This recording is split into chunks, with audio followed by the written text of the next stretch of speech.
Tom Barkin, Fed official from Richmond, to quote, said, "I did not know that raising interest rates this fast would result in nobody selling their home." Well, Ted, we could have told you that if you just watched Kenny's weekly email. Welcome back. What's up, everybody? Whew.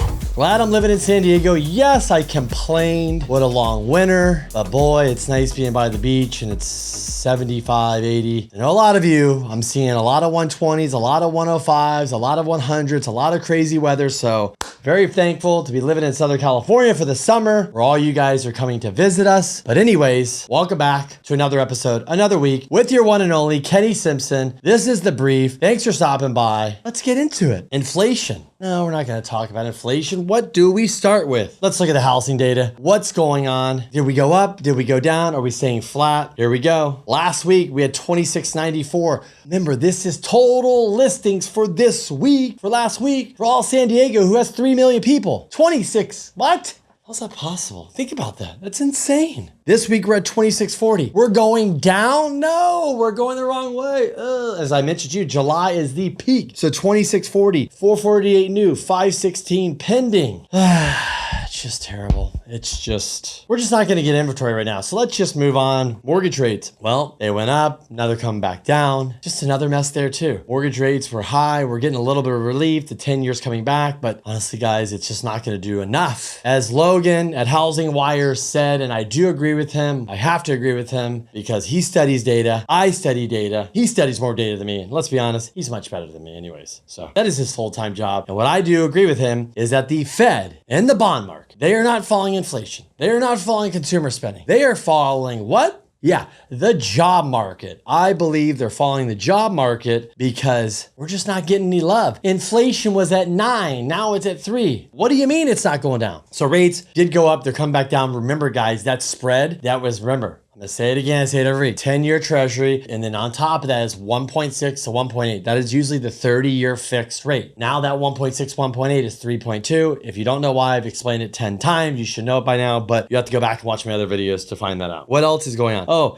Tom Barkin, the Fed guy, saying that. How did you not know if you jack interest rates up 500 basis points less than a year that you are going to cause a freeze in the real estate market? There are so many people that have, I mean, I was just on a blog today where somebody responded to mine. Guys, a 1.99. 1.99, let's just round up to 2. The same rate the guy would have today has a 6 in front of it. It's not double, it's more than triple. He's going nowhere. And even if he goes somewhere, he's going to what? Keep the house, rent it out, cash flow it, because cash flow is king, and that's important. So Fed officials, you guys need to learn how to study data, and you're looking at the wrong stuff. Hey, maybe there will be more inventory later on, but right now we're locked in and people don't want to move, and that's usually their biggest payment, and it's locked in a low fixed rate. What else is going on? You know, to all those bubble thumpers, you like that? Doomsday, housing's gonna crash, we're gonna get all this inventory, all this foreclosure, all this short stuff, blah, blah, blah, blah, blah. All of those guys, YouTubers, these articles, the Goldman Sachs guy, whoever use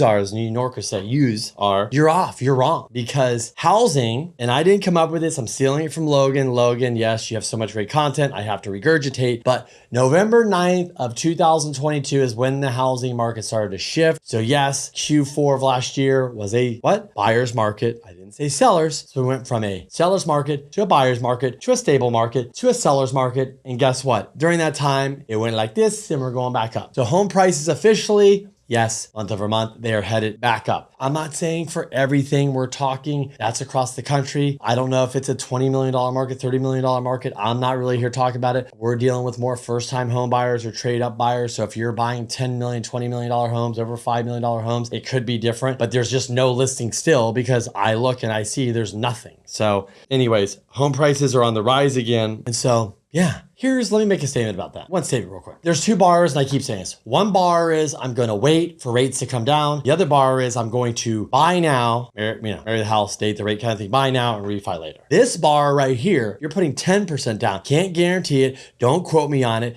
Didn't say it. Just my gut, just a suggestion, just a thought. If you put 10% down and you're buying right now and rates go down 1.5 points, now since they're so high, let's maybe 2 points. Yes, they could, because guys, even at 2 points lower, you're talking, let's just call it around 5%, 1.75, whatever the number is. That value of this guy that bought the condo for 600 will probably go up 10 more percent. So when you go to refi and you go from a picking rate 7 to a 5, your equity of 10% will probably go to 20%. I'm not saying forever, just because the demand that's going to come off the sideline and come into the buying. And so you might be able to get rid of that MI, lock on a 5% rate. Are you going to be happy as the guy at 3%? No, but maybe you are, maybe not. I don't know. But anyways, you'd be happier to 5 than a 7. This person over here that's waiting for the rates to come down, you are going to pay 5, 10% or more than the individual over here who's going to buy now. You'll be in the chaos. We already saw it, guys. When January came out, rates went from 7.375, 5.75. Tons of traffic came in, but then the rates went back up and that slowed down. Eventually, rates will go down, they'll stick down, they'll stay down, and there'll be a lot of buyers off the market. Could we get more inventory? Yes, but right in the beginning there, right in the beginning, when that rate hits low and it stays, a lot of buyers are going to come out the sidelines looking. Sure, more inventory is going to come, but you're going to get more and more and more buyers. That will push up the property values because we will not have enough inventory. Anyways, moving on. What's going on? Let's just take a look at this. Okay, let's go through some data here. How's the consumer doing? You, the consumer, spending money, credit cards, savings, student loans coming. Let's talk about the consumer. Does the consumer matter? To the Fed right now, they don't care unless that consumer really stops spending. If you do, that will do a trickle down effect. Let's say you stop spending money in hospitality. Let's say travel slows down. There will be layoffs in the travel hospitality industry. There will be. There just has to be.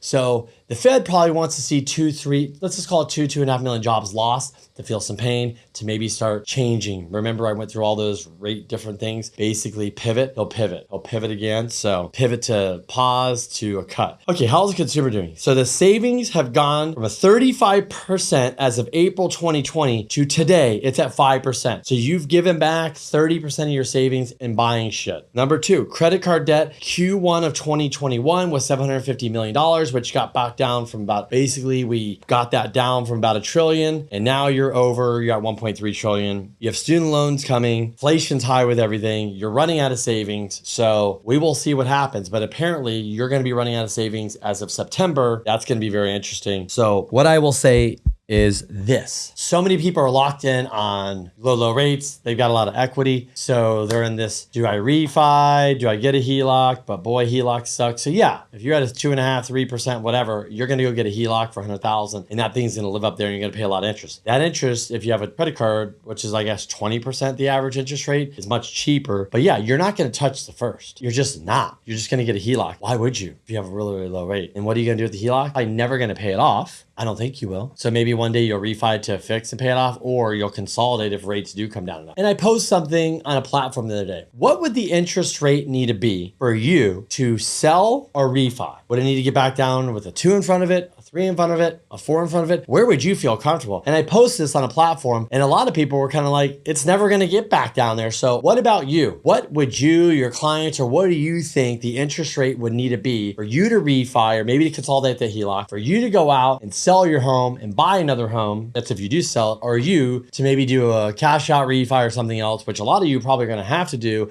if you have credit card debt and you're getting behind or whatever, cleaning up some of those bills and stuff. What would the rate need to be for you to make a move? It would be interesting. But we do know that if rates have a 5 in front of it, 5.875, 5.75, 5.5. That is going to move a tremendous amount of traffic from sitting on the sideline to getting into the game and making a move. That's for sure. So that's what I got for you for this week. But next week, guys, there is a ton of data coming out. The Fed speak. There's a lot of stuff. It's a big week to see where we go with rates. Are they going to hike? Basically, it sounds like they are going to hike. A lot of people are really disagreeing with this because you're seeing inflation coming down. You're seeing it. I'm hearing a lot of different things. Disneyland, the lines are empty. They don't know. It's because they said something bad and people are punishing them for that, or it's just because people are not spending. But is this the last hurrah for the spending? Is this the summer of the last hurrah before everybody goes, okay, we can't spend like this. We got to go back to life to normal, whatever normal is, and stop spending? I don't know. You tell me. Is this the last hurrah? Are you going to cut back spending coming up? I know people in our industry, there's a lot of people that are like cutting way back. Some of their businesses are down 90%, no joke, 50%, 30%, all over. But we are in a recession. If you're a real estate agent or a loan officer, officer, majority of us are in a recession because we're feeling the pain. We're not even talking because we had a booming refi and all that. It's just business is dried up. There's nobody refining. There's not many purchases, not many houses for sale. It's slow. So it's scary for a lot of people out there. So they're probably cutting back. Are you cutting back? I would really love to know. But besides that, we will watch next week. Tons of data, tons of information. It's definitely going to be volatile with rates, with the stock market, all that stuff. We're still not getting inventory. It's super tight, but that's what I got for you this week. So thanks for watching. Thanks for coming by. Appreciate you guys. Until next week, we still won't know what the Fed said when this video comes out next week, but we will see how this week goes, the data, and where we think the Fed will end up. But I think it's a quarter rate hike. What do you think? Have a good week.